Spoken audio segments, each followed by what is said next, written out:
Hey guys, welcome back to another exciting video at Ferguson Family Danes. Today we are going to do a 6-week puppy update, so join us today.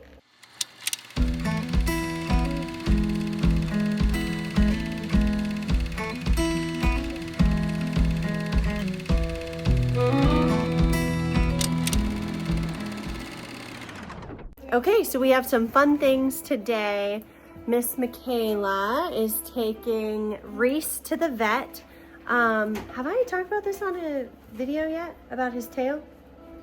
I don't think so. Okay, so many of you, oh, my makeup, I did very quickly. Sorry about that. Got orange on my face. If anybody doesn't know, we got one of our boys back. His name is Reese. And his owner wasn't able to give him the proper care, so we went to New York and picked him up and brought him home with us. And he's a good dog. He has a really good demeanor. He just is lacking a lot of training, specifically self-control. So he's just very hyper, and you know, he just jumps up and that kind of thing. So anyway, we've had him for probably 2 months. It hasn't been 2 months, I bet. I think so. So anyway, shortly after we got here, and I don't know how it happened, but we noticed that there was blood in his cage, and we're like, where is it coming from? And Michaela's like, I'm not sure. So after a couple days of this, she's like, it's coming from his tail. So I don't know if because he's so excited, I mean, his tail's just constantly going like this. So I don't know if he whacked it on something, but anyway, we have basically been babying his tail really ever since he got here. And because he's always excited, you know, we had dressing on it and wrapping, and he just keeps whacking it off. So anyway, Michaela took him to the vet a couple days ago, so she'll show you some footage of that. But I would love to place him in a guardianship home that's local to us. So if you are local to us and would like to join our guardianship program, please get a hold of me. We would love for him to be in our breeding program, because he really is gorgeous. He's a chocolate tan point, and he's just beautiful. So we'll show you that footage today. Just normal puppy care of cleaning up whelping boxes and feeding and everything. We are also going to microchip today. So I'll show you the microchip and how we do that at home and kind of explain how that works. And then, oh, I'm gonna talk about handling exercises. So once the puppies hit 3 weeks old, we stop the ENS and ESI and start doing handling exercises. So I will explain the handling exercises we do, why we do them, so you can see that. And once we do these couple things, I'll check back in and see where we're at from there. Hey guys, Michaela here. I'm just at the vet with our sweet boy Reese. He's such a lover. He has been having some tail issues. I think the vet called it happy tail when I had first brought him here. But basically the tip end of his tail is a bit raw. Look, he's sitting in my lap right now. The tip of his tail is raw and has been bleeding. So we are here to get it wrapped today and get a cone on him so that he can't lick it or chew at it. And we just want to get that all healed up for him. He's on a couple meds right now to get that taken care of. So we're here to check up on that, but I wanted to just share him with you guys because he is still looking for his forever home. Specifically, we'd ideally like to get him in a guardianship home. I'll put the link to the website with the guardianship home information if you're interested in that or don't know what that is. But we would really love to get this guy to his forever home by Christmas so he can spend the holidays with his forever family. But he is just so sweet. He is such a lover. He does lack a bit of self-control and basic dog manners just because of the owner he previously had and some of his upbringing. His owner had some health issues and just wasn't able to do proper training with him. So he does lack a bit of self-control and basic manners, but we have been working with him. We've seen improvement in him. So he just needs a super loving home, a family with a bit of patience to work with him at the very beginning. But like I said, he is just such a sweet, sweet boy. So if you're interested, please reach out. Again, we'd love to get this guy home for the holidays. Hey guys, so one more thing I wanted to share with you about our boy Reese back here. He's a 2-year-old male. He's still looking for his forever home, and we really want to get him home for the holidays. So I wanted to share another great thing about him with you guys. Not only is he such a sweet boy, such a huge lover, but he does really well in the car.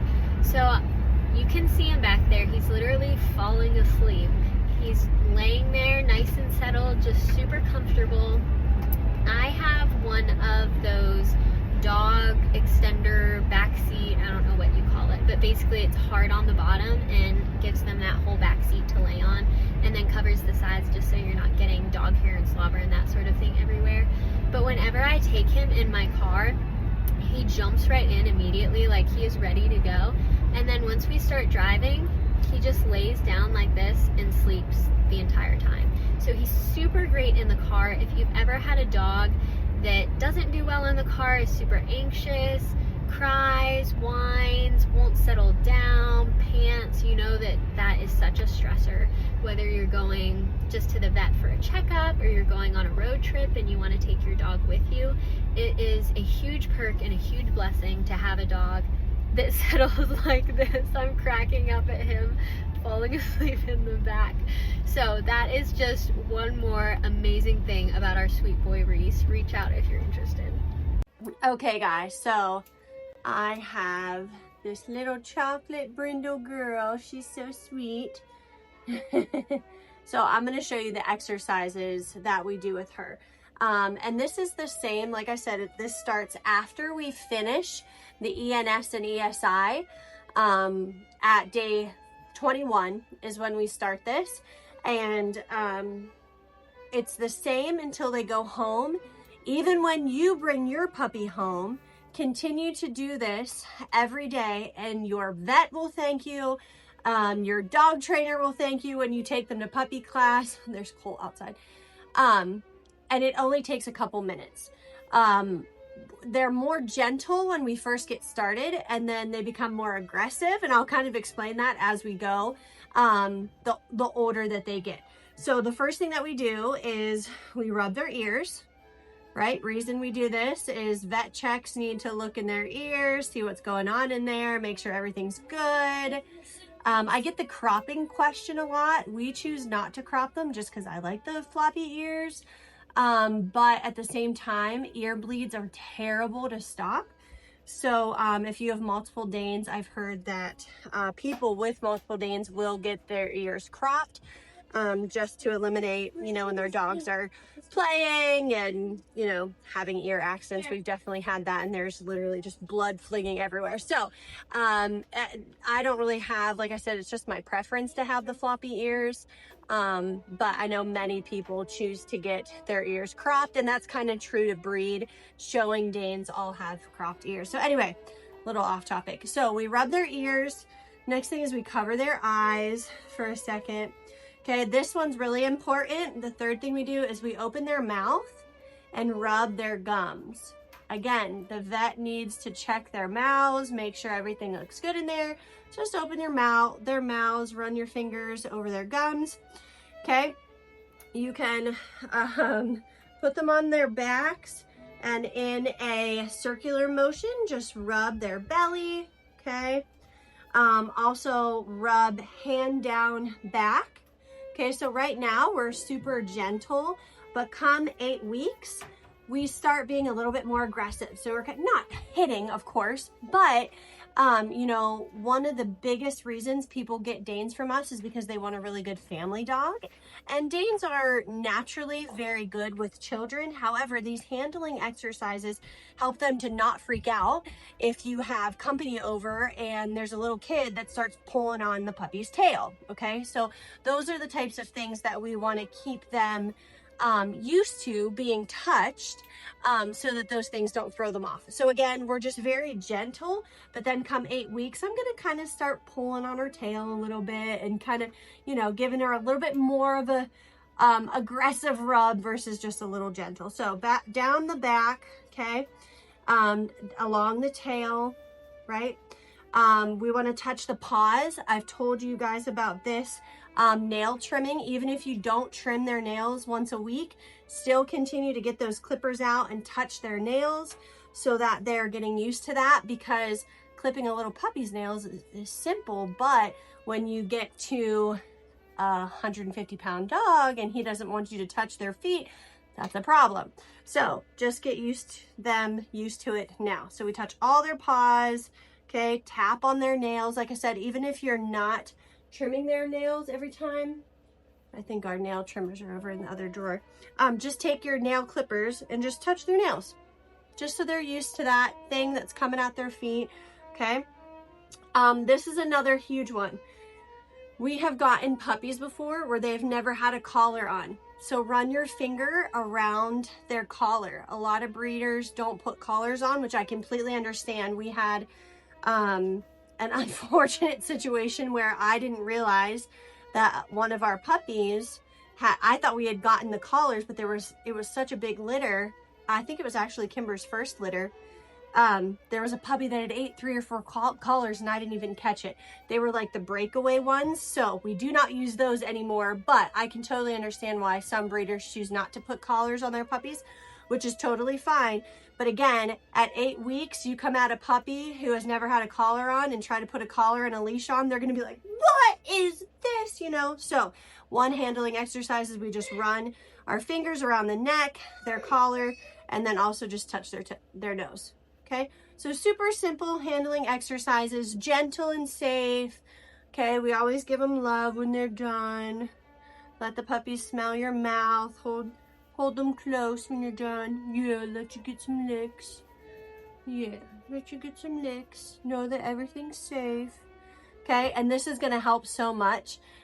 Even with our Reese, he would never let you do this stuff because he just hasn't been treated this way. So handling exercises are so important for your dogs, especially when you bring them home from us. So this is how we help them prepare for you. Oh, that was a neck bite. No, that hurt. Okay, the next thing that I'm gonna do is microchip. Let me grab their folder real quick. Okay, so Michaela's gonna help me. I'm gonna actually do the microchipping, and then in every folder that we send home with our puppies, they will go home, which we actually don't even have this. So I'm gonna tell Michaela something here for just a second. So because we don't have their passports, make sure you write on the back of the microchip sticker whose it is, and then we'll keep a pile of those. So then when we get their passports, we know which sticker is to which puppy. Does that make sense? Yep. Okay, so I'm gonna actually do the microchipping, and then Michaela is going to get into their folder, and then because the puppies are not going home for a couple more weeks yet, there's not a whole lot in this folder for you to show. It just has our contract on it, and on the back, or not on the back page, we have a place where we put their microchip number for you. Okay, so right there we'll have a sticker, and then I don't have the passport to show you. We'll get that at the vet check when they're 6 weeks old, right? And then we'll get that microchip number in there. So I'll show you the first one, how I do it, and then we'll just be real. Look at Remy looking at the puppies like, what are you doing? And then we'll just B-roll it as we finish the last 5, okay? This way? So this is super simple. It's really, usually when people are like, maybe I shouldn't be giving away our secrets, but people are like, oh wow, they're microchipped. It's really not a big deal at all. You could totally microchip them yourself. You might want to grab the trash can too, just so I have that to put in. Okay, so here's the numbers she will put on the contracts. Okay. This will also, which you might want to grab a piece of tape and tape this into the front of their folder. This will show you how to activate it. Super simple. There's just a step-by-step thing. There's 3 steps, super simple. If you don't activate your microchip number, no big deal. I will be listed as the first contact. So if your dog is lost and somebody scans their microchip number, so it's not a tracker. Okay, if your dog is lost in the woods somewhere or runs away, it's not a tracker. You can't say, hey, here's my dog's number, find it. That's not how it happens. If something happens to your dog where somebody finds him, takes him to the vet or a local shelter, they will have a microchip scanning thing like this. They can scan it, plug it into the system, and then see who the dog belongs to. And again, first contact will be me if you don't register your dog. If you do register them, then I will just be bumped to second contact. So it's not a huge deal. Most of my puppy buyers do register their dogs, but like I said, if they don't, I'll be first contact and we'll be notified. So anyway, let's get this first one done. I just pull off the top. It's a pretty sharp needle. And there's usually a piece on here and I always forget to take it off, and then I go to push it and it's not there, but it's not on there for some reason. So anyway, I'll give that to you to tape. Okay, so here's her back shoulder blades.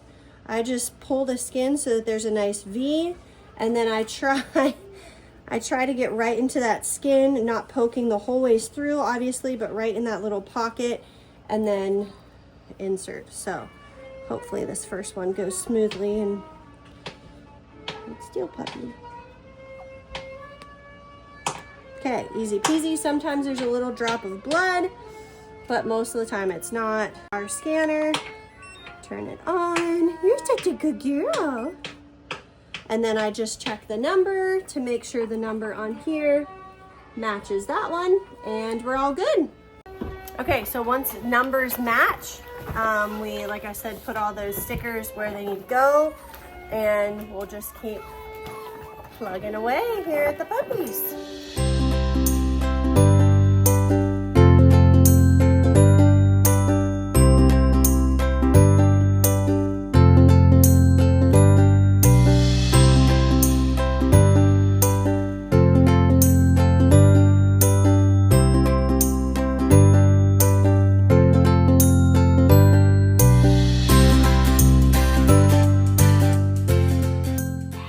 Okay, they are clearly ready to play, so we're gonna do some curriculum with them in the kitchen. I'm gonna call the kids in and they're going to do some curriculum, so you can watch them hang out in the kitchen. Before we do that, I wanted to tell you guys one more thing. So when you bring your puppy home at eight weeks, they will 110% be teething. So don't let them bite on your fingers unless you want them to bite on your fingers when they're big.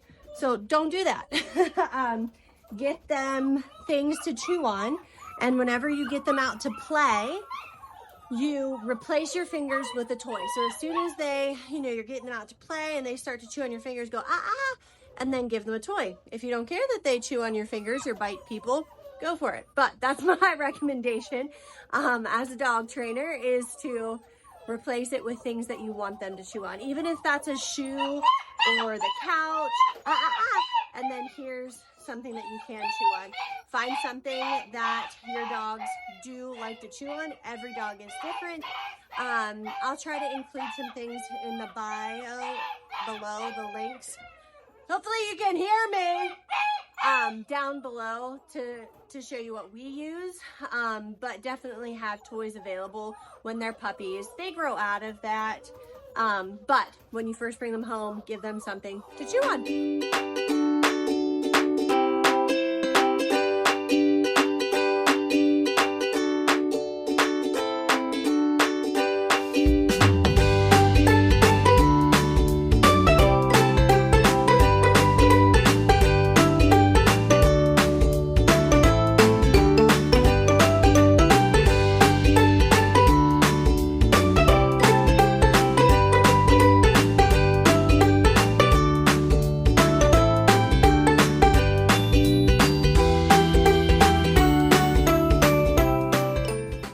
guys, so it's the next day. I totally forgot to end the video yesterday, so I hope that you enjoyed seeing our handling exercises, things that you can do once you bring your puppy home, and puppy playtime in the kitchen, and then a little insight into microchipping as well. So Michaela, we're already at it today. Michaela's been feeding and cleaning and all the things. So anyway, your puppies are so loved and well taken care of.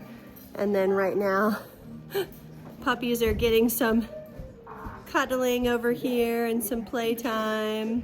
So they're so loved and well taken care of. So hope you enjoyed this video. If you liked it, don't forget to give us a thumbs up. Hit that subscribe button. It helps us out, and we'll see you next time. Bye.